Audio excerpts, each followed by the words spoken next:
Welcome, السلام علیکم۔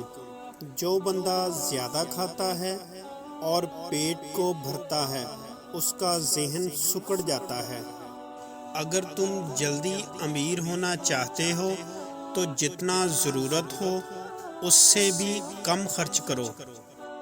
ہر چیز صرف اپنے موقع، محل اور وقت کے لحاظ سے خوبصورت اور بدصورت کہلاتی ہے۔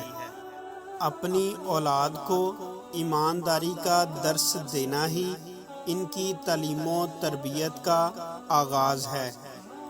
صرف نیک ہی نہ بنو بلکہ نیکی بھی کیا کرو۔ عشق حقیقی تو وہ ہے جو جذبہ عمل کو اور بھی تیز اور مضبوط کر دے۔ جو بندہ سچ کے راستے پر چلتا ہے تو جان لو وہ بندہ شیطان کی چھاتی پر چل رہا ہے۔ ایک کامل عالم پانی نہ ملنے کے باوجود سیر ہوتا ہے اور ایک جاہل سمندر میں رہ کر بھی پیاسا رہتا ہے۔ کسی کو کچھ دینے میں جو راحت و سکون اور مزہ ہے وہ کسی سے لینے میں کہاں۔ جو بندہ اپنے عیب خود محسوس نہیں کرتا اس کے عیب دنیا محسوس کر لیتی ہے۔ ہمیشہ اتنی تعلیم حاصل کرو جتنی کہ پھر اس پر عمل پیرا ہو سکو۔ جس بندے نے بھی کسی کے سامنے اپنا ہاتھ پھیلایا وہ سمجھو وہیں مر گیا، لیکن اس سے پہلے وہ مرا جس نے ہاتھ پھیلانے والے کو خالی ہاتھ لوٹا دیا۔ جہاں تک ممکن ہو کبھی مال کو طلب کرنے والا مت بن۔ لوگ مال سے محبت کرتے ہیں۔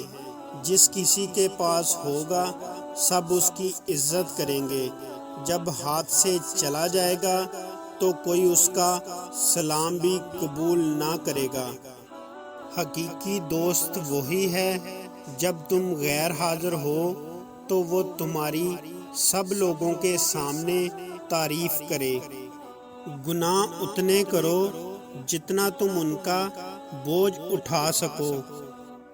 جوانی کو 70 سال تک برقرار رکھنے کے لیے مکئی کے دانے اور گلاب کے پتوں کو پیس کر شہد میں ڈال کر شربت بنا لیں، روز کھانے کے بعد پیا کریں، ہمیشہ جوان رہیں گے۔ سچا بندہ اگر کسی مصلحت کے تحت جھوٹ بھی بولے تو لوگ اس کو سچ سمجھیں گے، اور جھوٹا اگر سچ بھی بولے تو لوگ اس کو جھوٹ سمجھیں گے۔ ایسے فائدے سے ہمیشہ دور رہو جن سے دوسرے لوگوں کا نقصان ہو رہا ہو۔ بے وقوفوں کی طرح سوال کرو اور عقل مندوں کی طرح یاد رکھو۔